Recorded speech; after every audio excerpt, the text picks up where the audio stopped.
بسم اللہ الرحمن الرحیم اللہم صلی علی سیدنا و مولانا محمد وعلی آل سیدنا و مولانا محمد وبارک وسلم وسلم علیہ اللہم صلی علی محمد و آلہ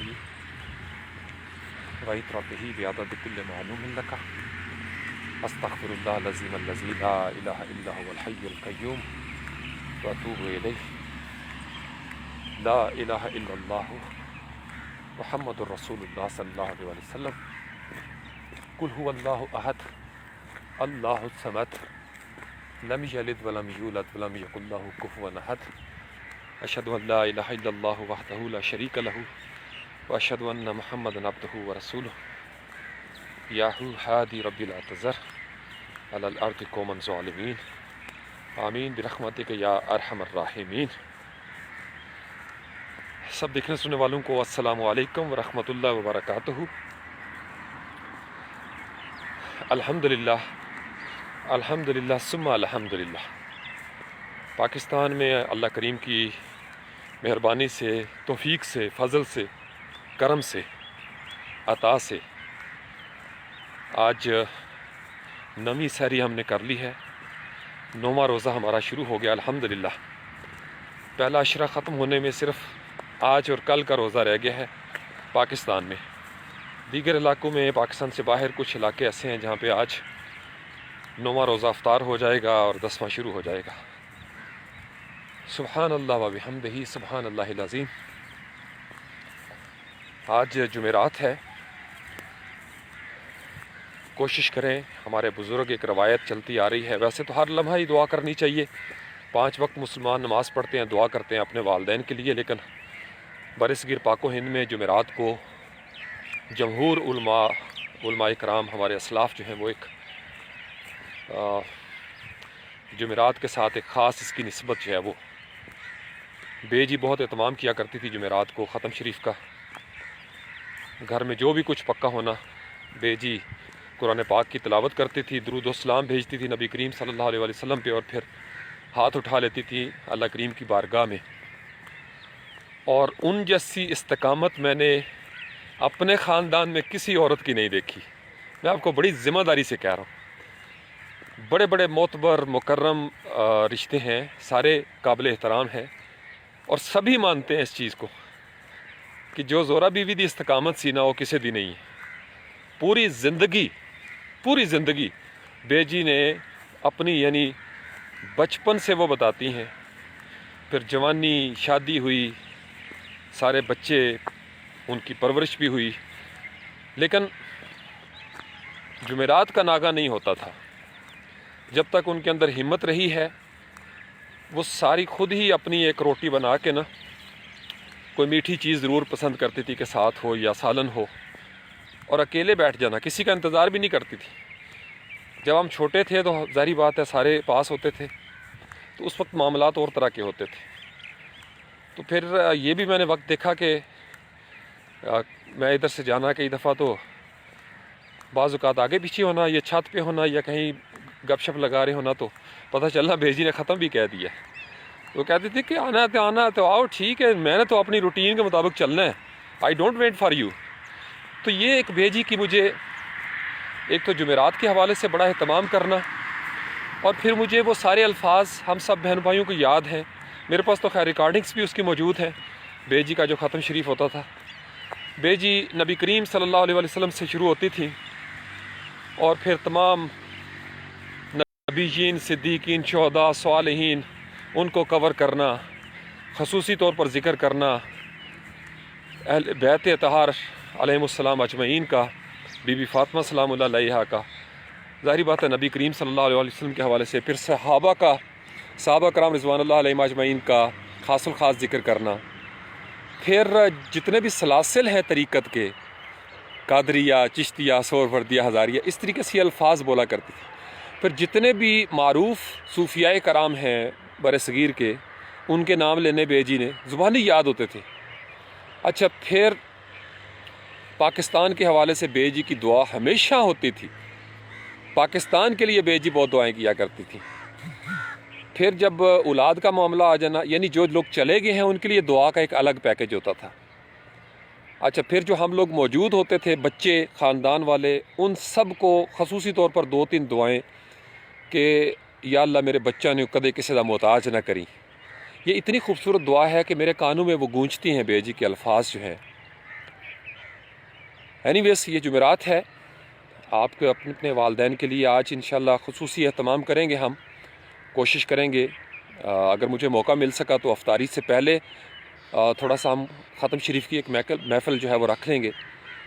اور نارمل دعائیں تو ہماری ہر روز ہی چلتی ہیں، صبح بھی چلتی ہیں اور ہر وقت ہی چلتی رہتی ہیں. ہر نماز کے ساتھ، ہر نماز کے بعد الگ سے سجدہ کر کے بھی دعا کیا کریں اپنے والدین کے لیے. یا حی یا قیوم برحمتک استغیث. آج آپ کے ساتھ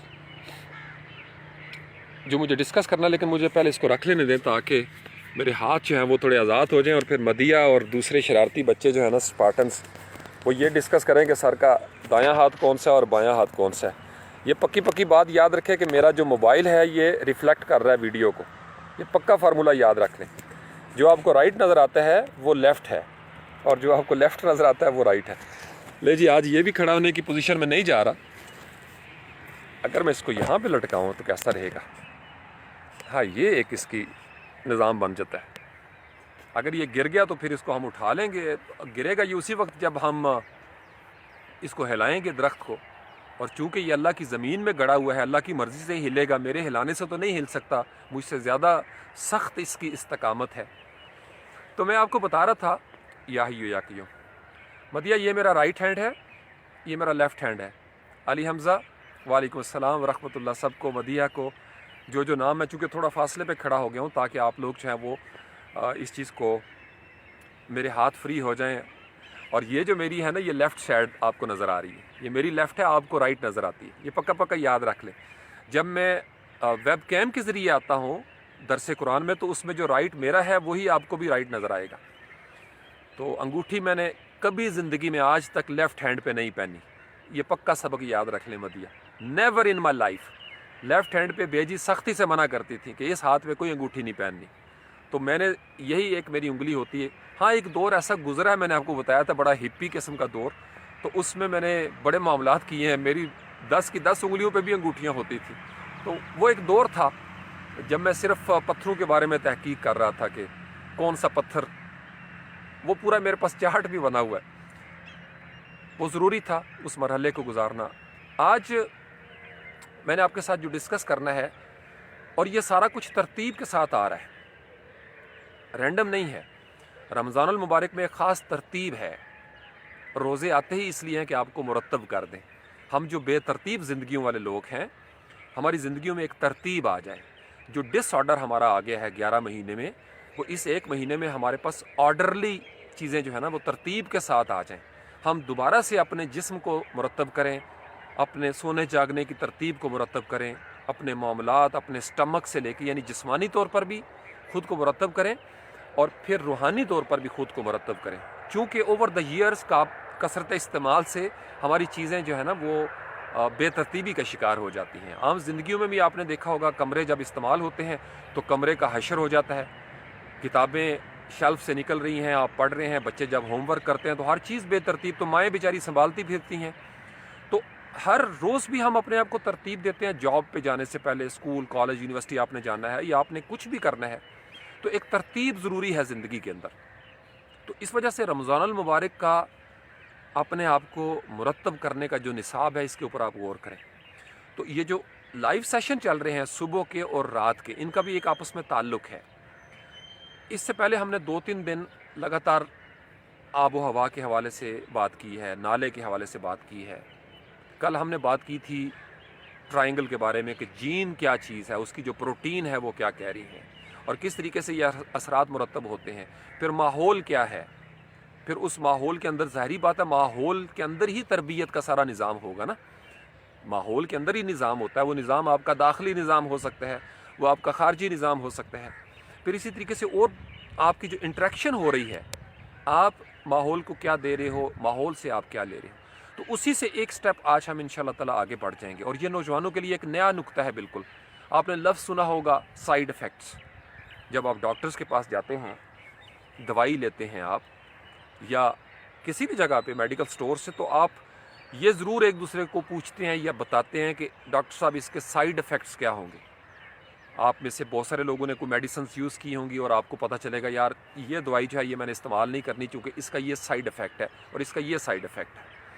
تو سائیڈ ایفیکٹس کو اردو میں آپ یوں سمجھ لیجئے کہ جیسے ایک اضافی اثرات ہوتے ہیں، ممکنہ طور پر کہہ لیں یا غیر ممکنہ طور پر جو اثرات ہوتے ہیں، کہ آپ نے ایک دوائی لی کسی خاص مقصد کے لیے، لیکن اس کے ساتھ کچھ ایسے اثرات بھی آ رہے ہوتے ہیں جو کہ یعنی شامل نہیں ہونے چاہیے تھے اس میں. لیکن ممکن ہوتا ہے کہ جب میں یہ دوائی پیوں گا سیرپ یا یہ انجیکشن لگواؤں گا یا یہ ویکسین آ گئی ہے تو اس کے سائیڈ ایفیکٹس یہ ہو سکتے ہیں. کچھ ایسے اثرات بھی ہیں جن کا امکان درمیان میں ہوتا ہے. اب میں نے سائیڈ ایفیکٹس آپ کے سامنے یہ لفظ کیوں رکھا ہے صبح؟ ایک سادہ سا قانون یاد رکھیے گا، انسان کی بنائی ہوئی ہر چیز کے اندر سائیڈ ایفیکٹس کا امکان ہو سکتا ہے.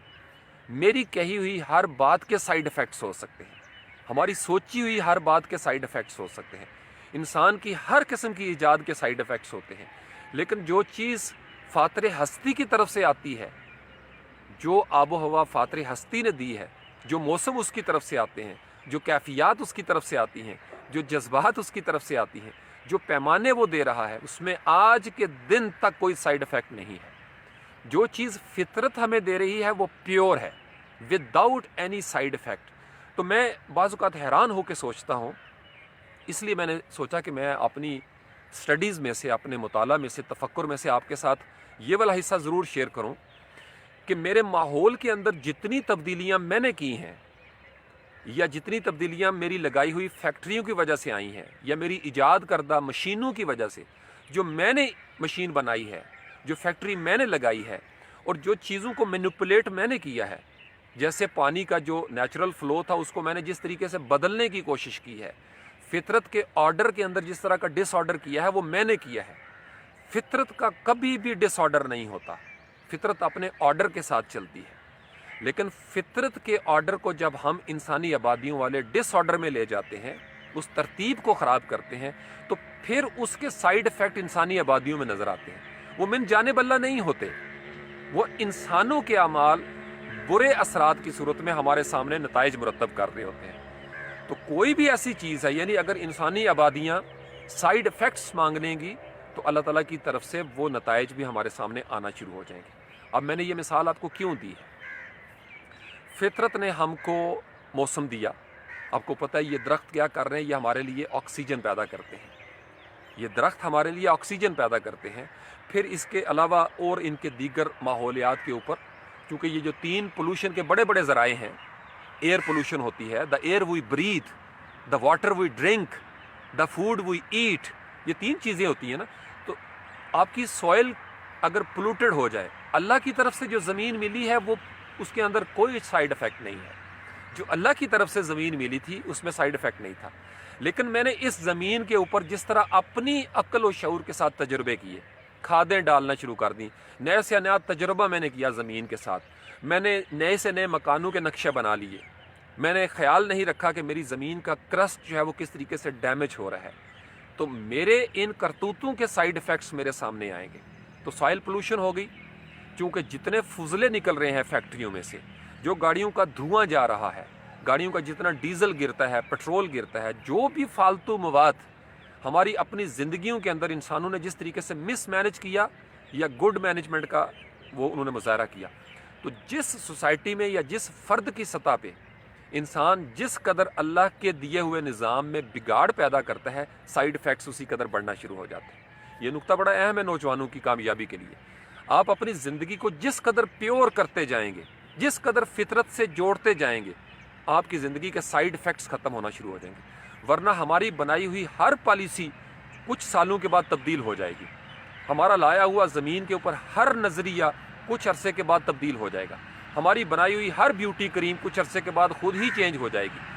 ہمارے سامنے کچھ ایسے سائیڈ ایفیکٹس آئیں گے آج جو ہم دوائیاں استعمال کر رہے ہیں، جو آنے والے وقتوں میں ہمارے سامنے کسی اور طریقے سے سامنے آئیں گے. جب یہ ہوگا تو کیا ہوگا؟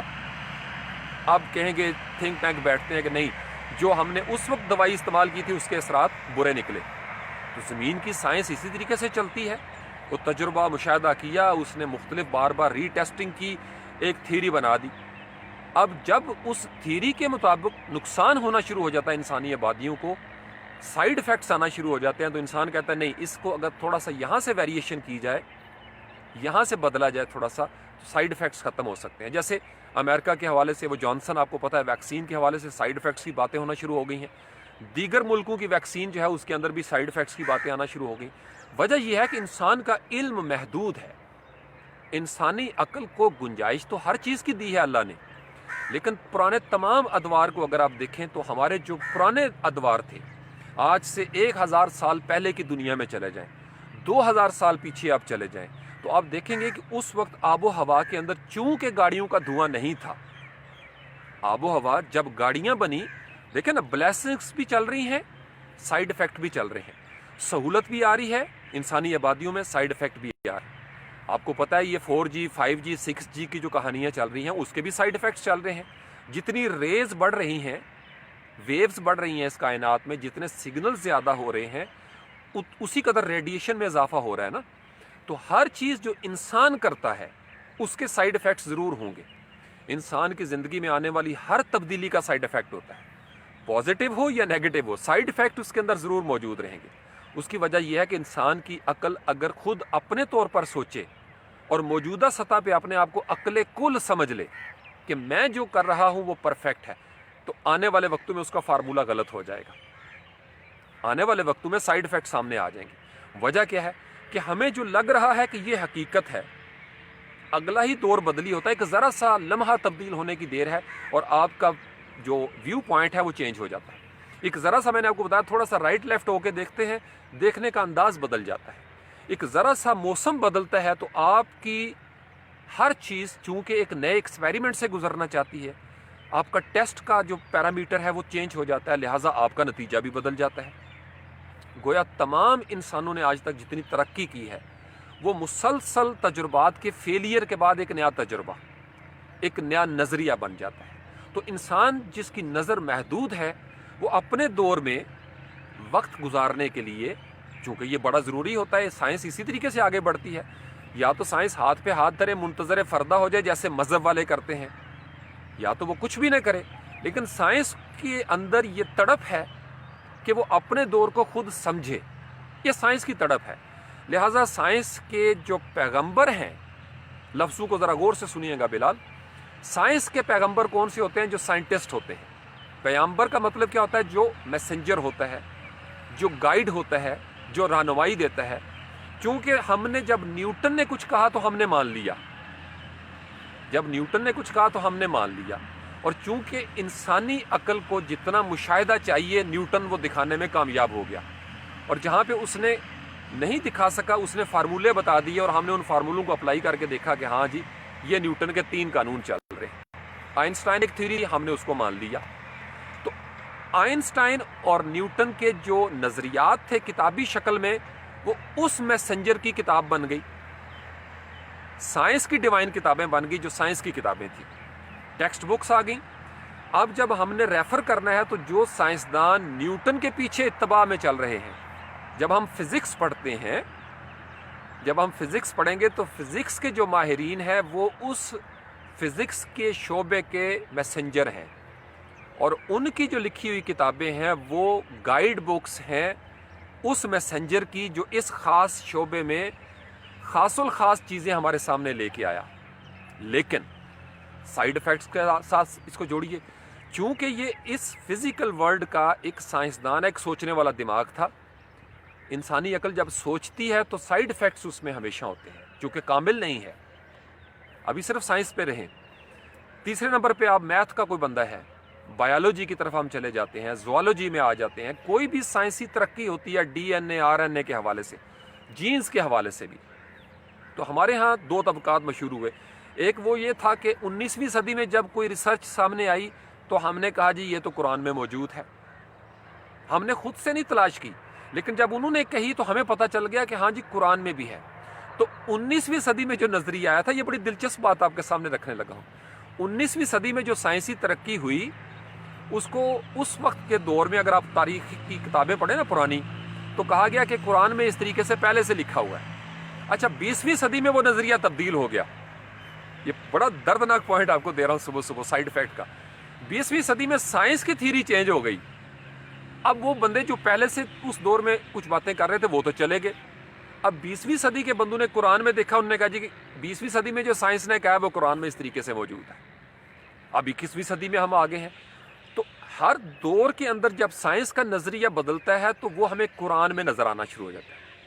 اب اس میں سچائی ہے, ہر لحاظ سے سچائی ہے, چونکہ انسانی عقل جتنے بھی شیڈ بدلی کرے گی اس کی آخری پیک پہ جب وہ پہنچے گی تو قرآن کے اندر جو تھیوری آئی ہوئی ہے وہ ہر دور میں اسی لیے ثابت ہو جاتی ہے کہ وہ اللہ تعالیٰ کی عقل کل ہے, وہ کمال عقل ہے جس کا کوئی سائیڈ افیکٹ نہیں ہے. تو ہماری سائنس بدلتی چلی جائے گی اور یہ گناہ نہیں ہے, یہ سائنس کی طبیعت ہے اور تھینکس ٹو دیم, کیونکہ وہ سوچنے والے دماغ ہیں. جب وہ سوچتے ہیں وہ متعصب نہیں ہوتے, جب وہ متعصب نہیں ہوتے تو وہ بڑی صدقے دل کے ساتھ, کوئی سائنسدان متعصب نہیں ہوتا.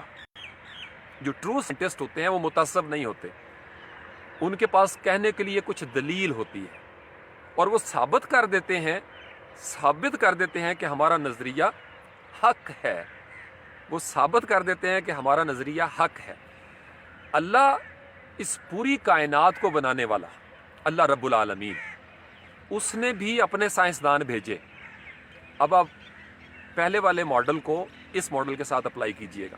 اللہ نے بھی سائنسدان بھیجے. اللہ کا جو نظام ہے پیغمبری, اس کے ساتھ صحف آتے رہے, پمفلٹ, کتابیں, انسٹرکشنز, کوڈ آف کنڈکٹ. پھر الہامی ادیان شروع ہو گئے جس میں حضرت ابراہیم علیہ السلام کے بعد کے صحف بھی ہیں اور کتابیں بھی ہیں, زبور اس میں, توریت اس میں, انجیل اس میں. اور قرآن کو جب ہم کھولتے ہیں تو توریت بھی ہدایت ہے اور رحمت ہے. جو حضرت موسیٰ علیہ السلام پہ نازل ہوئی وہ بھی ہدایت اور رحمت بنا کے بھیجی گئی. جب انجیل اتری تو اس میں بھی ہدایت اور رحمت تھی اور معزت تھی.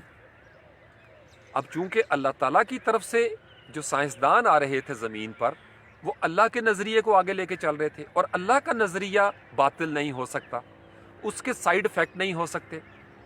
جتنے مرضی زمانے گزر جائیں, اول سا آخر اللہ کی بات میں کبھی تبدیلی نہیں ہوتی, چونکہ جو بدل جائے وہ مخلوق, جو بدل جائے وہ مخلوق, اور جو نہ بدلے وہ خالق, جو نہ بدلے وہ خالق.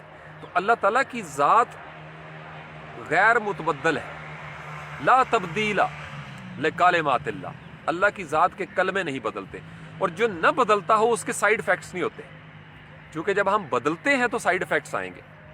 اب ہمارے پاس دو طرح کی تبدیلیاں رہ گئیں. ایک تبدیلی وہ ہے جو زمین کے اوپر زمین کے میسنجر, زمین کے پیشوا, زمین کے راہبر بنا رہے ہیں. وہ اپنی عقل سے سوچ کے سمجھتے ہیں آج کے دور میں کہ یوں کرنا چاہیے. They are very right. دوسرے سائنسدان تھے الہامی, جن کو اللہ نے بھیجا. اچھا, ہم جو سائنس والے لوگ ہوتے ہیں, جو سائنس والے لوگ ہیں, ان کے نزدیک نیوٹن ہی حرف آخر ہے, آئنسٹائن ہی حرف آخر ہے, اس وقت تک جب تک اس کی بات کو رد کرنے والا کوئی نیا سائنسدان ابھر کے سامنے نہیں آ جاتا. تو زمین کے اوپر بھی کیا ہو رہا ہے, ایک سائنسدان کے بعد دوسرا سائنسدان آیا, تو وہ جو پہلے سائنسدان کی شریعت تھی, میں ٹرمینالوجی اسلام سے لے رہا ہوں, جو پہلے سائنسدان کا نظریہ تھا, اس کی شریعت تھی, احکام تھے, اس میں رد و بدل آ گیا, اس میں تبدیلیاں آ گئیں. تو نیا زمانہ, نئے سائنسی حقائق منظر عام پر آئے, نئے تجربات سامنے آئے, ان نئے تجربات کی روشنی میں ایک نیا نظریہ بن گیا. اب انہوں نے کہا جی کہ نہیں, زمین گول نہیں ہے, چپٹی ہے, چپٹی نہیں ہے, گول ہے, زمین ساکن ہے کہ حرکت کرتی ہے, تارے اس طرح ہیں کہ اس طرح ہیں, ہوا میں یہ گیسیں موجود ہیں یا وہ گیسیں موجود ہیں. کسی دور میں ہمیں امیبا پڑھایا گیا تھا بچپن میں, وہ یک خلیہ, چھوٹا سا امیبا. اب ان لوگوں نے امیبا کے اندر بھی ایک جہان مانی تلاش کر لیا ہے. ایٹم اور ایٹم کے اندر اتر گئے, ایٹم کے اندر اتر گئے, نیوکلس مل گیا, نیوکلس کے اندر جناب ان کو الیکٹران, پروٹون, نیوٹران مل گئے. اب وہ نیوٹران کے اندر گھس گئے اور یہاں سے ایک دنیا انہوں نے تلاش کرنا شروع کر دی. یہ جتنا بھی کوانٹم کا سفر تھا 20ویں صدی کا, وہ یہی تھا سارے کا سارا. گویا ہر چیز کے اندر بھی کوئی چیز ہے. تو کسی دور میں جب ایٹم تک بات پہنچی تھی تو بڑی بات تھی کہ کہ سائنس یہ ثابت کرنے میں کامیاب ہوگی کہ یہ سب سے چھوٹا ذرہ ہے. پھر ہر چھوٹے سے چھوٹا نظر آیا, پھر ہر چھوٹے سے چھوٹا نظر آیا, اس چھوٹے سے بھی چھوٹی چیز آ گئی, تو آپ کی چیزیں سمپل سے کمپلیکس ہوتی چلی گئیں. تو ڈارون جس دور میں آیا ہے, اوریجن آف سپیشیز جب اس نے لکھی تھی, اس دور کی عقل اور شعور کی سطح جو اس میسنجر کی تھی, ابھی صرف ان لفظوں کو غور سے دیکھیں چونکہ یہ پیٹرن میں نے کہیں پہ ملانا ہے. جو زمین کے اوپر تھے وہ اپنی عقل کے ساتھ آگے بڑھ رہے تھے, اور اللہ نے عقل کو راستہ دیا ہوا ہے. اللہ کبھی بھی عقل کے اوپر پیرے نہیں لگاتے. اللہ چاہتے تو سائنسدانوں کو محروم کر دیتے اس چیز سے, لیکن اللہ نے تو عقل دی. اللہ تو پیار کرتے ہیں سائنسدانوں کے ساتھ, چونکہ سائنسدان تعقل کر رہا ہے, تفکر کر رہا ہے, تدبر کر رہا ہے. مسٹیک کہاں پہ آتی ہے؟ مسٹیک یہ آتی ہے کہ وہ ایک خاص نقطے سے پہنچ کے اپنی عقل سے جب سوچتا ہے اس کو جواب نہیں ملتا. جب اس کو جواب نہیں ملتا تو جتنا اس کو جواب ملتا ہے وہ اس کو تھیوری بنا دیتا ہے. اب جو ماننے والے ہیں ان سائنسدانوں کے زمین کی محدود عقل کے مطابق, وہ بھی چونکہ اس خاص زمانے میں اس محدود عقل کے ساتھ ہوتے ہیں, لہٰذا وہ ان سائنسدانوں کو مان لیتے ہیں اور لوگوں کو کہتے ہیں کہ بھائی آپ اس کے مقابلے میں کوئی نظریہ لے آؤ, آپ اس کے مقابلے میں کوئی نظریہ کھڑا کر دو, پھر ہم نیوٹن سے انکار کریں گے. اب چونکہ سائنس کے اندر کوئی ایسا نظریہ اس طریقے سے بنتا نظر نہیں آ رہا, لہٰذا نیوٹن اپنی مسند پہ فائز رہتا ہے, آئنسٹائن اپنی مسند پہ فائز رہتا ہے. کلیسا نے گلیلیو کے ساتھ کیا کیا؟ کلیسا نے بہت سارے پھڈے کرنے کی کوشش کی. اس نے سائنس کی عقل کے آگے روڑے ٹکانے کی کوشش کی, لیکن وقت کے ساتھ ساتھ وہ جو سائنسدان تھے ان کا نظریہ صادق ہونا شروع ہوا. اس کی وجہ تھی, آپ کا سوال ہونا چاہیے سر کیا وجہ تھی؟ وجہ یہ تھی کہ جب الہامی کتابیں, اب دوسرے سائنسدانوں کی طرف آ جائیں, اللہ کا ایک سسٹم آیا, اللہ کی طرف سے پروفٹ آئے, کتابیں آ گئیں. جب وہ دور ختم ہوا تو اس میں انسانی تحریفات ہو گئیں. یا تو وہ زبان ہی دنیا سے ختم ہو گئی, لہٰذا وہ جو انسان تھے کسی کو کچھ یاد رہا, کسی کو کچھ یاد رہا. تو جب اللہ کے کلام کے اندر بندوں نے اپنا کلام شامل کر دیا, اللہ کے کلام کی اصل کبھی نہیں بدلتی. اللہ کے کلام کی اصل توریت میں بھی وہی ہے جو قرآن میں ہے, انجیل میں بھی وہی ہے جو قرآن میں ہے, چونکہ اللہ ایک ہی ہے. جب اللہ ایک ہے تو کسی بھی دور میں اس نے مختلف نظریات نہیں دیے, لا الہ الا اللہ ہی تھیوری چلتی آ رہی ہے. لیکن اس دور کے خاص دور کے لوگوں کو سمجھانے کے لیے اس دور کی سمبلز کو استعمال کیا گیا, اس دور کے ٹولز استعمال ہوئے, اس دور کے اپلائنسز استعمال ہوئے. جیسے آج ہم جس دور میں بیٹھے ہیں, یہ سہولت نیوٹن کے دور میں نہیں تھی, اور اس سے پرانے سائنٹسٹ کی طرف چلے جائیں تو اس دور میں یہ سہولت نہیں تھی. لیکن جس نے بلب ایجاد کیا تھا, جس نے ٹیلی فون ایجاد کیا تھا, جس نے پہیہ ایجاد کیا تھا, وہ اس دور کی سب سے اعلیٰ ایجاد تھی. آج بھی کوئی ایجاد ہو رہی ہے. آج سے 100 سال بعد یہ جو سیل فون ہے یہ انتہائی پرانا ہو جائے گا. لوگ ہو سکتا ہے اس کو میوزیم میں رکھے اور بچے کہیں ہمارے باو جاد اتنے پرانے تھے, صبح لائیو سیشن درختوں کے پاس یہ ایک عجیب سا مشین سی کھڑی کر کے رکھتے تھے, اور بچے دور سے دیکھنے کے لیے آئیں گے, اچھا یہ ہمارے جو چھڑ دادا ابو, اس وقت ہم چھڑ دادا ابو بن چکے ہوں گے, پڑ دادا سے بھی اگلی بات ہوگی. وہ کہیں گے اچھا اتنے پرانے لوگ سی, اچھا اس طریقے سے بات کیا کرتے تھے. اللہ اکبر. تو زمین کی ٹیکنالوجی چینج ہوتی چلی جاتی ہے اور حیرت کا شکار ہو جاتی ہے, چونکہ ہر دور میں فزیکل ٹولز بدلی ہو جاتے ہیں. اب آ جائیں سول کی طرف. اللہ اکبر. سول کے لیے کوئی ٹول کسی دور میں نظر آیا ہے؟ روح کے لیے کوئی ٹول نظر آیا ہے؟ تو سائنسدانوں نے کیا کیا؟ سائنسدانوں نے یہ جو اس کو نفسیات کہتے ہیں, سائیکالوجی, یہ علم ایک شکل ہمارے سامنے آ گئی, علم النفسیات, جس پہ ہمارے سامنے کافی سارے سائنسدان ہیں جنہوں نے اپنے اپنے طور پر خوابوں کے بارے میں بات کی ہے, شعور لاشعور کی باتیں کی ہیں, دماغ کی باتیں کی. لیکن ہر تھیوری کے اندر سائیڈ افیکٹ ہے. جتنے نظریات دیے اس دور میں سائیڈ افیکٹ سامنے نہیں آتا. یہ محدود عقل کی یہ کامیابی ہے کہ انسان جب کوئی نظریہ پیش کرتا ہے تو اس وقت سارے مرعوب ہو جاتے ہیں, یار بڑا پہنچا ہوا ہے. تو کلیسا, چونکہ کلیسا کے ساتھ جڑی ہوئی جو چیزیں تھیں آہستہ آہستہ وہ انسانی تحریفات کا شکار ہو گئیں. جو اللہ کا کلام تھا انجیل میں, جو اللہ کا کلام تھا توریت کے اندر, اس کو اس دور کے جو راہب ہوتے تھے, پیشوا ہوتے تھے, اپنے اپنے مقاصد کے لیے اپنے اپنے پیٹ کی خاطر انہوں نے اس میں تحریف کر لی. جب انہوں نے تحریف کی تو وہ جو تحریف شدہ شکل ہوتی ہے نا حقیقت کی، وہ چونکہ انسانوں کی تحریف شدہ شکل ہوتی ہے، بالکل ایسی جیسے حضرت موسیٰ علیہ السلام 40 راتوں کے لیے گئے کوہ طور پہ، پیچھے بچڑا بن چکا تھا اور لوگوں نے تسلیم کر لیا کہ یہ بچڑا جو ہے یہ بڑا روحانی قسم کا بابا ہے، بزرگ ہے، دیوتا ہے، ہمارا خدا ہے، کیونکہ اس کی اندر سے خدا جو ہے وہ بول رہا ہے. تو لوگ مجبور ہوتے ہیں اور تسلیم کر لیتے ہیں ان ایبسینس آف ریویلیشن. جب وہی تعطل میں چلی گئی، 40 راتوں کے لیے موسیٰ علیہ السلام چلے گئے اوپر، وہی بھی رک گئی اور وہی لانے والے پیغمبر بھی رک گئے، تھیری ختم ہو گئی. تو لوگوں نے کیا کیا کہ اپنی سمجھ بوجھ کے لیے جو پیٹ والا تھا سامری، جو اس دور میں چالاک بندہ تھا، وہ اٹھا اور اس نے تحریف کر دی، تحریف کر کے بچڑا بنا لیا اس نے، اور لوگوں کو اس نے کنونس کر لیا. تو تھیوری کا رد کرنے کے لیے حضرت ہارون علیہ السلام جو ہے آپ کو پتا ہے کہ وہ اس طریقے سے کامیاب نہیں ہو سکے فساد کے ڈر سے. موسیٰ علیہ السلام نے آ کے قرآن میں نقشہ کھینچا گیا ہے تو ان کو پکڑ لیا اور جھجوڑا، ان کا یہ کیا کر دیا تم نے، مطلب you didn't take care of that message. تو انہوں نے کہا جی کہ سارے اکٹھے ہو گئے تھے، تو اکثریت اکٹھی ہو گئی. لیکن جب موسیٰ علیہ السلام واپس آئے دوبارہ سے وہ سفر شروع ہو گیا. یہ انسانی آبادیوں کی کارستانی بتا رہا ہوں آپ کو. اب مختلف زبانیں جو ختم ہو چکی ہیں، اس کا جو متن تھا اب اس کو پڑھنے والے لوگ نہیں رہے. پرانے صحف اگر آپ کو مل جائیں حضرت ابراہیم علیہ السلام کے دور کے صحیفے، تو وہ زبان ہی ختم ہو گئی ہے. تو جب زبان ختم ہو گئی تو اس کلام کو انسانوں نے اپنے طور پر ترجمہ کرنا ہے. جب وہ ترجمہ کرتے تھے تو کیا ہوتا تھا، انسان کی اپنی وزڈم شامل ہو جاتی ہے. وہ انسان جو محدود عقل کے ساتھ سوچ رہا ہے، یہ بڑا غور طلب نقطہ ہے. قرآن کریم کے جو الفاظ ہیں، اِنَّا نَحْنُ نَزَّلْنَا الذِّكْرَ وَإِنَّا لَهُ لَحَافِظُونَ، ہم نے اس کو ذکر کو نازل ہم نے کیا ہے، ہم اس کی حفاظت کریں گے. یہ اللہ کا کلام ہے. آج کے دن تک اس کی زیر زبر کی بھی غلطی نہیں ہے، تبدیلی نہیں آ سکی.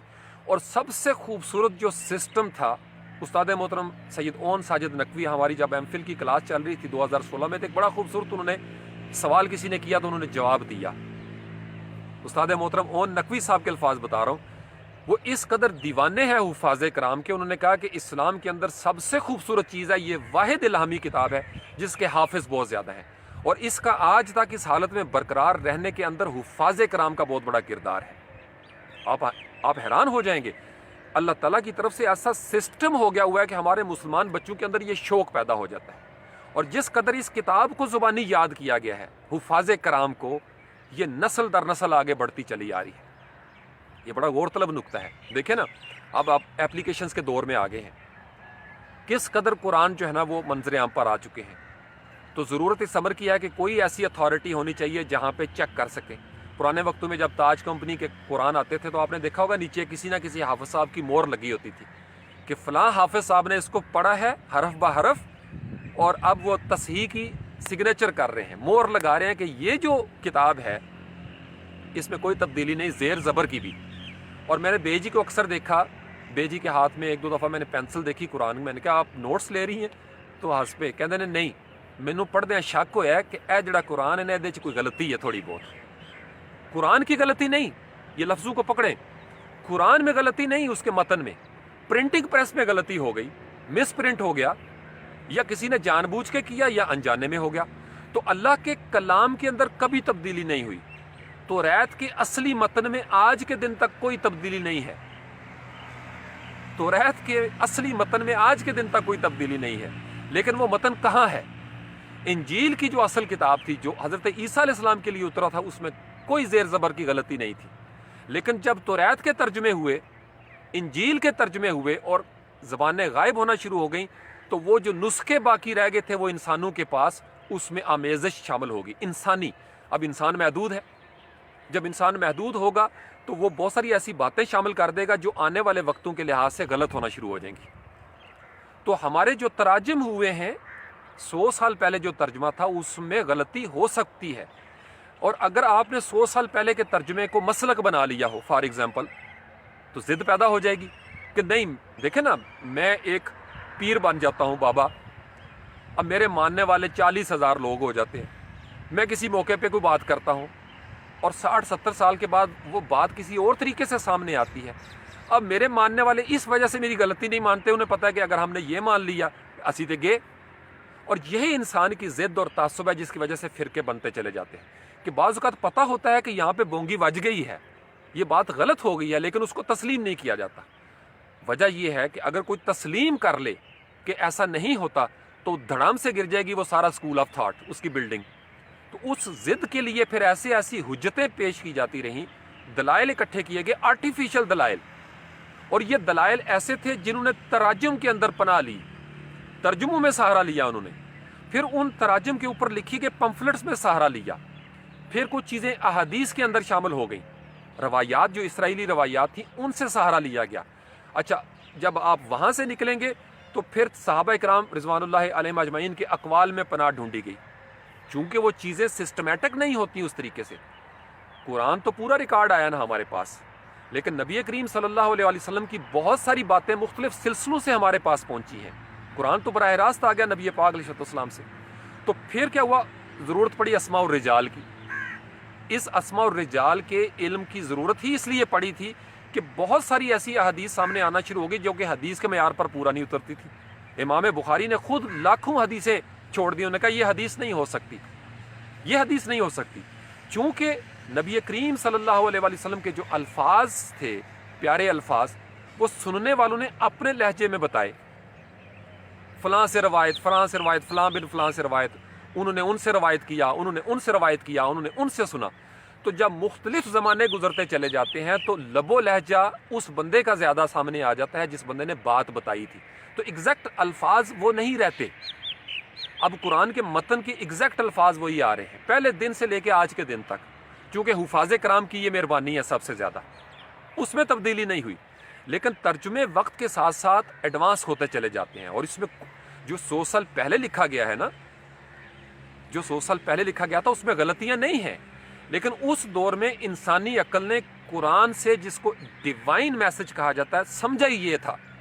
تو اس کو ہم آج کے دور میں بیٹھ کے رد کرنا بہت آسان ہے. میں کہہ سکتا ہوں جی کہ وہاں غلطی ہوگی، ان کی انٹینشن غلط نہیں تھی، ان کو لگا تھا کہ یہی مطلب ہے اس دور میں. میں نے آپ کو بتایا 19ویں صدی میں سائنس کسی اور نظریے پہ پہنچی تھی، ترجمہ کچھ اور ہو گیا، 20ویں میں کچھ اور ہو گیا، 21ویں میں کچھ اور ہو گیا. تو تھیریز اس طریقے سے بدلتی چلی جاتی ہیں، لیکن اللہ کا جو کلام ہے اس کی جو اصل ہے وہ کسی دور میں نہیں بدلتی.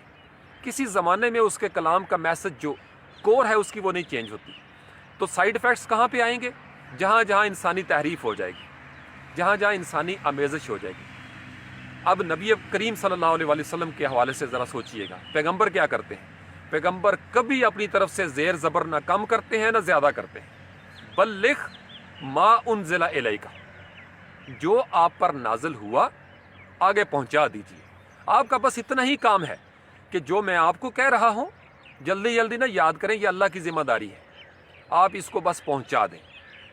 اسی لیے رسول امین کہا جاتا ہے صلی اللہ علیہ وسلم. امانت پہنچا دی، پیغمبر کو اللہ نے امانت دی.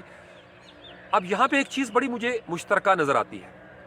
میں اس لیے سائنسدانوں کو متعصب نہیں سمجھتا، چونکہ سائنسدانوں کو بھی جو امانت ملتی ہے نا اپنے دور میں محدود عقل کے ساتھ، وہ لوگوں تک پہنچا دیتے ہیں، ڈنڈی نہیں مارتے. جب کہیں پہ کوئی ڈنڈی مارے گا وہ پکڑا جائے گا. مذہب کے اندر یہ گنجائش نکلی کہ جب مذہب کے اندر کسی نے ڈنڈی ماری اور اس کو کسی نے چیلنج کیا تو مذہب چونکہ طاقت پکڑ چکا ہوتا ہے، لہٰذا مذہب نے اپنی اس ڈنڈی کو چھپانے کے لیے ڈنڈے اٹھا لیے. اس کے اوپر الگ سے بھی سیشن ہو سکتا ہے، اس کو غور سے سنیے گا میں کیا کہہ رہا ہوں. رمضان کی مستی بہت بڑھ گئی ہے الحمدللہ. مذہب جب ڈنڈی مارتا ہے، اہل مذہب جو سکول آف تھاٹ ہوتا ہے انسانوں کا بنا ہوا، چونکہ ایبسٹریکٹ چیزوں کو ڈیل کر رہے ہیں، لہٰذا وہ کئی جگہ پہ ڈنڈی ماریں گے، جاننے میں یا انجانے میں. اچھا ہو سکتا ہے جن سے منسوب یہ بات ہو انہوں نے ڈنڈی نہ ماری ہو، لیکن جو بعد میں آئے جنہوں نے بزنس کھڑا کر لیا، جو گدی نشینی کا تصور تھا، جو میں آپ کو اکثر ہنس کے کہتا ہوں کہ میں نے ایک ہی شعبدہ یا کرامت جو ہے وہ کئی بزرگوں کے نام سے کتابوں میں پڑھی ہے کہ بزرگ دیوار پہ بیٹھے اور انہوں نے دیوار کو ہاتھ مارا اور گھوڑے کی طرح کہا کہ چل وہی دیوارے ٹور پہ. تو یہ جو کلر کہار میں ہمارے بزرگ ہیں ہو بہو صاحب، یہ ان سے بھی منسوب کی جاتی ہے. چکوال کی طرف نکل جائیں، وہاں ایک بابا جی ہیں، ان کے ساتھ بھی کہا جاتا ہے. ہمارے وہاں پہ گجرات میں کوٹلہ اربلی خان میں چڑیاولا میں ایک بابا جی ہیں، حاجی رحمت علی سرکار ان کے ساتھ بھی یہی منصوبہ ہے. ان کے مریدوں نے بھی کتابیں لکھی ہوئی ہیں کہ ساڑھے بابا جی دیوار پہ بیٹھے تھے, انہیں کہا چل بھائی تو ٹر پئی. اچھا, پھر اور بہت ساری ایسی کہانیاں ہیں جو کرامات جن کو کہا جاتا ہے, اور وہ کرامات سننے والے مریدین کی مجبوری ہوتی ہے, چونکہ جب تک قبر کے ساتھ کوئی کرامت اٹیچ نہیں ہوگی مریدوں کی تعداد میں اضافہ نہیں ہوگا. جب تک کرامت اٹیچ نہیں ہوگی مریدوں کی تعداد میں اضافہ نہیں ہوگا. اب چونکہ مرید مذہب سے ڈیل کر رہے ہیں لہٰذا اس میں تحقیق کی گنجائش ختم کر دی کہ اگر تم سوچو گے تو گناہ ہوگا. کلیسا ڈیڈ دا سیم مسٹیک. کلیسا نے بھی یہی کہا انسانی عقل کو کہ سوچنا نہیں ہے, بس جو کچھ مل رہا ہے نا اندھا دھند اس کو مانتے چلے جاؤ, ورنہ سوچو گے تو بجلی گرے گی آسمان سے. اللہ جو وہ بھگوان ہے نا, ایشور, وہ ناراض ہو جائے گا, اوتار ناراض ہو جائیں گے, دیوتا ناراض ہو جائیں گے, چونکہ تم وہ باتیں سوچ رہے ہو جو تمہیں نہیں سوچنی چاہیے. اب بچے جو ہے نا وہ گھبرائے ہوئے ہیں کہ اچھا میں اگر مندر کے اندر جا کر دیکھوں, مسجد کے اندر جا کر دیکھوں, قبرستان کے اندر جا کر دیکھوں تو مجھے تو پھر کرنٹ لگ جائے گا. تو جہاں جس سماج کے اندر سوچنے والے دماغ پیدا ہوئے وہ وہاں پہ سائنٹسٹ بننا شروع ہوئے. تو جو مذہب انسانی عقل کی وجہ سے تحریف شدہ بن گئے, یہ بڑی دردناک باتیں بتا رہا ہوں آپ نوجوانوں کو, جو مذہب انسانی تحریفات کی وجہ سے انسان کی جو زد میں آئے ہوئے تھے, اللہ کی حد جو کہ لامحدود ہے, جب انسانی حد میں آتی ہے تو انسان اس چشمے کو, اس میں سے ایک اپنی چھوٹی سی لائن نکال لیتا ہے جس کو فرقہ کہا جاتا ہے.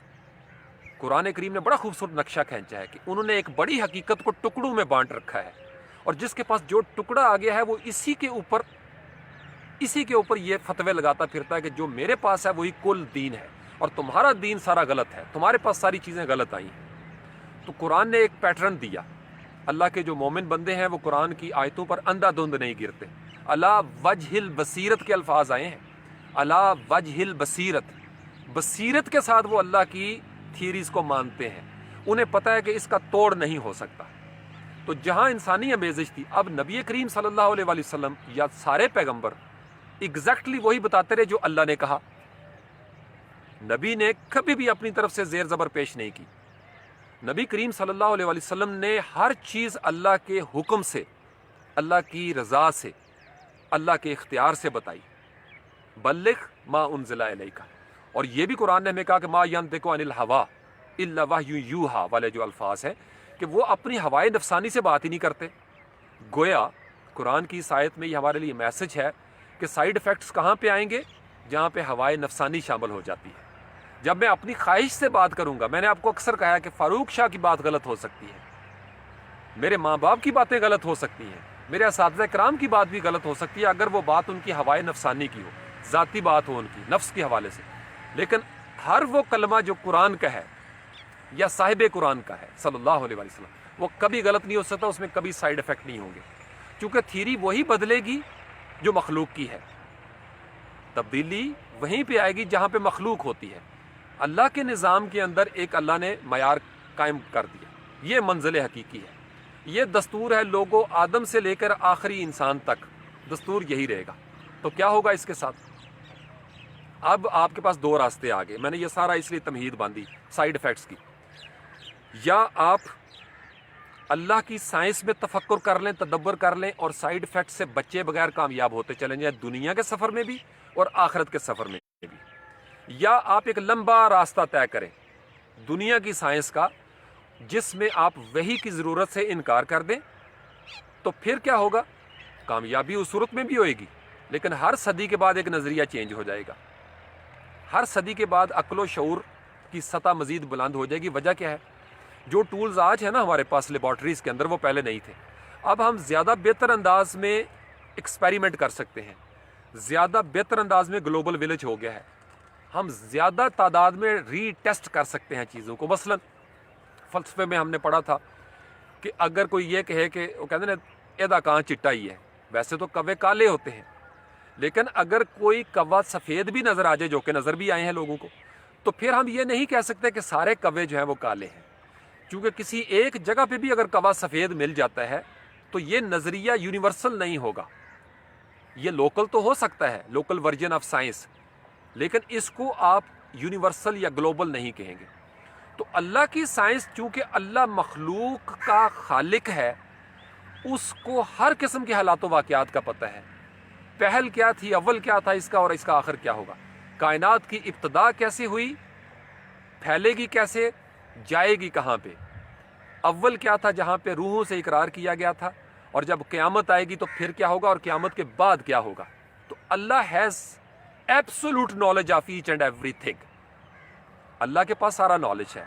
تو اللہ کا جو صحیفہ قرآن کریم کی شکل میں ہمارے پاس پہنچا ہے، اس کے اوپر جب ہم تفکر کریں گے اور اس میں اتنی گنجائش رکھیں گے کہ انسان سے 19ویں صدی میں غلطی ہو سکتی ہے، نیت کی غلطی نہیں، فہم کے اندر وہ غلطی بھی نہیں ہوتی. آپ یوں سمجھ لیں کہ 19ویں صدی کے لوگ ایک خاص سطح پر سوچتے تھے، 20ویں میں خاص سطح پر سوچنا شروع ہوئے. چونکہ عربی سے اٹھ کے جب زبان اردو کی طرف آئے گی تو آٹومیٹکلی فرق پڑ جائے گا. جو اللہ کے الفاظ اترے ہوئے ہیں نا زمین پہ عربی کی شکل میں، اس کا کوئی متبادل نہیں ہو سکتا. اللہ کے کلام کا کوئی تبادلہ کر ہی نہیں سکتا. تو پھر ضرورت کیا پیش آئی. آپ دیکھیے اللہ تعالیٰ کی ذات عربی زبان ہے، اس کے ایک لفظ کے 100 معنی ہیں. تو گرامر کو دیکھنا پڑے گا، سیاق و سباق کو دیکھنا پڑے گا، کیسے استعمال ہوا گا یہ لفظ یہاں پہ. تو پھر جن کے دل میں کجی تھی یا ٹیڑھ تھی نا انسانوں نے دین کے اندر نیا رکھنا نکالنے کے لیے، انہوں نے پتہ کیا کیا، 2 کام کیے. یہ آپ لوگوں کی نظر کر رہا ہوں، یہ 2 چیزیں آپ کے کام آئیں گے. یہ اشکالات ہیں نوجوانوں کے پاس. انہوں نے لغات تیار کی، اپنی مرضی کی لغات پہلے تیار کی کہ یہ جو لفظ ہے عربی میں، اس کا اردو میں یہ معنی بنے گا. تو آپ کے پاس سند آ گئی فلاں لغت. اب پھر اس لغت کی سے انہوں نے ترجمہ کیا، اور اس لغت کی روح سے پھر انہوں نے تشریح کی، اور پھر اس لغت کے مطابق ایک تھا بندہ چلا گیا. تو اب اس کے مقابلے میں ایک دوسرا گروہ اٹھا، اس نے ایک نئی لغت تیار کر لی. جیسے آپ جب لفظی ترجمہ بھی اگر آپ دیکھیں یا مختلف تراجم، تو اس کے اندر کم و بیش تو ایک جیسے ہی الفاظ ہوتے ہیں، جہاں پہ اسکول آف تھاٹ ایک جیسا ہوتا ہے نا. لیکن جو فتنہ پرور ہوتے ہیں وہ ایسے لفظوں کو اس طریقے سے بدلتے ہیں کہ عام طور پر نوجوانوں کو سمجھ نہیں آتی. لیکن جنہوں نے پلاننگ کے ساتھ وہ ترجمہ کیا ہوتا ہے نا، ان کو پتہ ہوتا ہے کہ ہم کون سے بنیادی عقیدے کو توڑیں گے.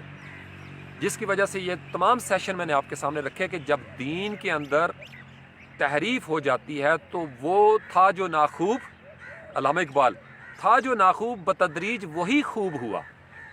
تو وہ جو چیزیں حریت والی ہوتی ہیں وہ غلامی میں بدل جاتی ہیں. جینے کا جو انداز حریت کے ساتھ ہوتا ہے، وہ جب انسان غلامی میں جاتا ہے تو نظریات بھی ویسے ہی گھڑ لیتا ہے. قفس میں رہتے رہتے ہو گئی صیاد سے الفت، میں خود ہی نوچ لیتا ہوں ذرا جب پر نکلتے ہیں. جیل میں رہنے والا جو قیدی ہے وہ جیل کے مطابق اپنے آپ کو کمپیٹیبل کر لیتا ہے، اڈیپٹیبلٹی. تو ماحول کے اندر ایک ہیبیٹیٹ جو ہوتا ہے وہ اس ہیبیٹیٹ کے مطابق اپنے آپ کو ایڈجسٹ کر لیتا ہے. جیسے درختوں پہ طوطا بیٹھتا ہے، کیموفلیج ہو جاتا ہے، نظر نہیں آتا. تو اللہ تعالیٰ نے ہر جگہ پر کچھ ایسے جانور پرندے پیدا کیے جو اس ماحول کی کمپیٹیبلٹی میں ہوتے ہیں، تاکہ ان کو سیکیورٹی مل جائے، ان کی پروٹیکشن بھی ہو جائے. تو سائیڈ افیکٹ نیچر کے اندر نہیں ہوگا. انسانی امیزش جہاں پہ ہوگی، جہاں بھی انسان کی امیزش ہوگی، اس کے اندر سائیڈ افیکٹ کا امکان ہوتا ہے. کوئی انسان اللہ کے رسولوں کے علاوہ، اللہ کے رسول معصوم عن الخطا ہوتے ہیں، ان سے زیر زبر کی بھی غلطی نہیں ہوتی. لیکن اس کانسیپٹ کو سمجھنے والا غلطی کر سکتا ہے، اس کو روایت کرنے والا غلطی کر سکتا ہے، اس کو بیان کرنے والا غلطی کر سکتا ہے. ہو سکتا ہے اس وقت اس کو اس طریقے سے سمجھ نہ آ رہی ہو. تو اس لیے، اور نبی کریم صلی اللہ علیہ وسلم کی ایک حدیث کے مفہوم بتا رہا ہوں آپ کو کہ مجھ سے قرآن کے علاوہ کچھ مت لو، مجھ سے قرآن کے علاوہ کچھ مت لو. اللہ کے حبیب صلی اللہ علیہ وسلم نے بھرپور انداز میں قرآن کا وہی پیکج ہمارے سامنے رکھا ہے، بھرپور انداز میں. پھر یہ فرقہ واریت کیسے شروع ہوئی؟ ایک دور میں ایک خاص تھنکر نے کچھ سوچا، وہ کتابیں منظر عام پر آ گئیں. اسکول آف تھاٹ کے اندر آپ کو پتہ ہے کہ کچھ کتابیں ہیں. تو ہر اسکول آف تھاٹ اس طرح کے مصادر کا حوالہ دیتا ہے. ہر اسکول آف تھاٹ کے پاس کتابیں ہیں، اہل تشیع کے پاس کتابیں ہیں، کرسچین کے پاس کتابیں ہیں. میں ہزاروں ایسی کتابوں کو جانتا ہوں. کرسچین نے بھی ثابت کر دیا ہے ہر لحاظ سے کہ وہ ہر لحاظ سے پرفیکٹ دین ہے. آپ ہندو مت میں چلے جائیں، they have got plenty of logics. ان کے پاس بھی دلائل موجود ہیں، اور پھر وہ جس طریقے سے ہر انسان اپنے دلائل کو پریزنٹ کرتا ہے نا، اس ماحول میں پیدا ہونے والا یہی سمجھتا ہے کہ وہ رائٹ ہے، اور دوسرے کو لگتا ہے کہ میں ٹھیک ہوں، وہ غلط ہے۔ تو پھر ضرورت اس امر کی ہوتی ہے کہ اپنی تھیریز کو دیکھا جائے کہ کون سا مذہب 19ویں صدی میں کیسا تھا، 20ویں میں کیسا ہے، اور 21ویں میں کیسا ہے۔ اگر کوئی مذہب 19ویں صدی میں کچھ اور کہہ رہا تھا، 20ویں میں کچھ اور کہہ رہا تھا، تو اس کا مطلب وہ الہامی نہیں ہو سکتا، وہ اللہ کا میسج نہیں ہو سکتا جو بدل جائے۔ یہ بہت بڑی سائنٹیفک رول آپ کو دے رہا ہوں، جو بدل جائے وہ اللہ کا کلمہ نہیں ہو سکتا، جو بدل جائے وہ اللہ کا کلمہ نہیں ہو سکتا۔ اسی لیے صوفی برکت لدھیانوی رحمۃ اللہ علیہ فرمایا کرتے تھے کہ استقامت بہت بڑی کرامت ہے۔ جو انسان جس قدر اللہ والا ہوتا جاتا ہے، اسی قدر اس کی باتیں کئی سالوں کے بعد بھی آپ سنیں گے تو وہی رہیں گی، اس کی باتوں میں زیر زبر کی غلطی نہیں ہو رہی، کیونکہ وہ اپنی بات نہیں کر رہا، وہ اللہ کے سسٹم سے لے کے آگے چیزیں چل رہی ہیں۔ تو جو آپ اللہ کے سسٹم کا حصہ بننا شروع ہو جاتے ہیں، آپ ایک ایسے سائنٹسٹ بن جاتے ہیں جو حقیقت کی بہترین ترجمانی کر سکتے ہیں، حقیقت کی بہترین ترجمانی کر سکتے ہیں۔ چونکہ جہاں پہ بہترین ترجمانی نہیں ہوگی، وہاں پہ ویریشن آ سکتی ہے، وہاں پہ سائیڈ ایفیکٹس آ سکتے ہیں۔ بہت ساری دعائیں آپ سب لوگوں کے لیے، میں امید کرتا ہوں کہ یہ بڑا ہیلدی قسم کی ڈسکشن آپ کے کام آئے گی انشاءاللہ تعالی۔ اللہ کریم اس کو اپنی بارگاہ میں قبول و منظور فرمائے۔ روزے کی حالت میں آج 9واں روزہ ہے، جمعرات بھی ہے، میں دعا کرتا ہوں اللہ کریم اپنی الوہی توانائیوں کے صدقے، اپنے کرم کے طفیل، اپنی رحیم کریم ذات کے طفیل جس کی وسعتوں کا کوئی اندازہ نہیں ہے، ہم سے پہلے گئے ہوئے ہمارے تمام بزرگوں کو، میری بیجی سمیت میری جو پھوپھی، چھوٹی پھوپھو، بڑی پھوپھو، میرے ماموں، میرے چچا، تایا، جو میرے دنیا سے فوت ہو گئے ہیں، میرے خاندان کا ہر انسان، میرے تمام اساتذہ کرام، اور آپ سننے والوں کے تمام رشتہ دار، قرابت دار، ماں باپ جو دنیا سے چلے گئے، بہن بھائی، جو بھی رشتہ دار، اللہ کریم سب کی مغفرت فرمائے، سب کی بخشش فرما دے، سب کے صغیرہ کبیرہ گناہوں کو معاف فرما دے، چونکہ وہ کچھ بھی کر سکتا ہے، وہ مالک ہے، وہ بخش سکتا ہے۔ روزے کے مہینے میں تو بڑا ہی سخی بابا ہے، یہ مہینہ اللہ کا ہے، تو ہم اللہ سے اس مہینے کے پیکج کے انی عالم و مالا تعلمون کی بات کرتے ہیں۔ ہم اللہ تعالیٰ کو درخواست پیش کرتے رہتے ہیں کہ مالک آپ فرشتوں کو بھی ویٹو کر سکتے ہیں، جو کچھ آپ جانتے ہیں اپنے بندے کے بارے میں وہ فرشتے بھی نہیں جانتے، وہ جن کو بھی نہیں پتہ، ابلیس کو بھی نہیں پتہ، کائنات کی کسی قوت کو نہیں پتہ جو آپ کو پتہ ہے انسانوں کے بارے میں۔ تو مالک ہم سے پہلے گئے ہوئے انسانوں کی کوئی نہ کوئی نیکی ایسی ضرور ہوگی جو آپ کو پسند آ گئی ہوگی، مالک اس نیکی کے صدقے ان کی بخشش فرما دیجیے، ان کی قبروں کو ٹھنڈا فرما دیجیے، ان کو نور ہی نور دے دیجیے، ہماری طرف سے پھولوں کا تحفہ، اور ہم جو زندہ ہیں اور ہمارے والدین جو ہمارے پاس موجود ہیں، ہمیں توفیق دیجیے کہ ہم سارے مل کر مفلحون بن سکیں۔ اللہ کریم مجھے اور آپ کو دنیا کے ہر قسم کے سائیڈ ایفیکٹ سے بچائے، ان تمام نظریات، باطل نظریات کے سائیڈ ایفیکٹ سے بچائے جو ہماری دنیا میں الجھنوں کا سبب بنتے ہیں۔ اللہ کریم ہمیں ہر قسم کے تبصرے اور تجزیے سے بچائے جو ہماری ذات میں، ہمارے جسم میں، ہماری روح میں سائیڈ ایفیکٹس پیدا کرتے ہیں۔ اللہ کریم آپ کو، مجھے، ہم سے نسبت رکھنے والے ہر انسان کو ہر قسم کے انسان دشمن وائرس سے بچائے، ہر قسم کی دوائی کی پہنچ سے آپ دور رہیں جو آپ کو بیمار کر سکتی ہے، ہر قسم کے ایسے نظریے سے اللہ کریم مجھے اور آپ کو بچائے جو روح کے لیے سائیڈ ایفیکٹس پیدا کرنے کا باعث بنتا ہے۔ ہم ایسی کتاب کبھی نہ پڑھیں جس کے سائیڈ ایفیکٹس ہوں، ہم ایسی راہ پر کبھی نہ چلیں جس کے سائیڈ ایفیکٹس ہوں، ہم ہمیشہ انعام یافتہ کی پہنچ میں رہیں، ہم فطرت سے لیں، فاطر ہستی سے لیں، انعام یافتہ سے لیں، اور ان کے سائیڈ ایفیکٹس نہیں ہوتے، وہ بے ضرر ہوتے ہیں۔ انعام یافتہ اللہ کی راہ میں، استاد محترم واسف باسفا سے کسی نے پوچھا فقیری کے حوالے سے، تو آپ نے بڑا خوبصورت جواب دیا تھا کہ جب بے ضرر ہو جاؤ تم فقیر ہو جاؤ گے، بے ضرر ہو جاؤ، جب تم بے ضرر ہو جاتے ہو تو فقیر ہو جاتے ہو۔ استاد محترم نے اسی موضوع کے حوالے سے اس کو سم اپ کرتے ہیں، ایک بڑا خوبصورت قول مجھے یاد آ گیا کہ غافل کے لیے ساری کائنات حجاب ہے، جاگنے والے کے لیے ساری کائنات انکشاف ہے۔ اللہ اکبر۔ غافل کے لیے ساری کائنات حجاب ہے، جاگنے والے کے لیے ساری کائنات انکشاف ہے۔ حجاب ہوتا ہے پردہ، کنسیلمنٹ، چھپی ہوئی چیز، بیہائنڈ دا کرٹن، حجاب، انکشاف، منکشف، چیزیں روشن ہو کے سامنے آ جاتی ہیں۔ جو ظلمتوں میں ہے نا اسے کچھ پتہ نہیں چلتا۔ اندھیرے میں آپ کبھی کھڑے ہو جائیں، زمین نظر نہیں آتی، آسمان نظر نہیں آتا، اپنا ہاتھ کو ہاتھ سجھائی نہیں دیتا، حجاب ہی حجاب ہوتا ہے۔ تو ظلمتوں میں حجاب ہوتے ہیں، اور خاص کر وہ ظلمتیں جو انسان کی ذات میں پیدا ہو جاتی ہیں۔ لیکن جب انسان کی روح بیدار ہو جاتی ہے، انسان نور میں آ جاتا ہے، تو پھر ہر چیز میں اس کو، اس درخت میں بھی اس کو نشانیاں نظر آتی ہیں، یہ زمین بھی سرگوشیاں کرتی ہے، یہ پرندے بھی سرگوشیاں کرتے ہیں۔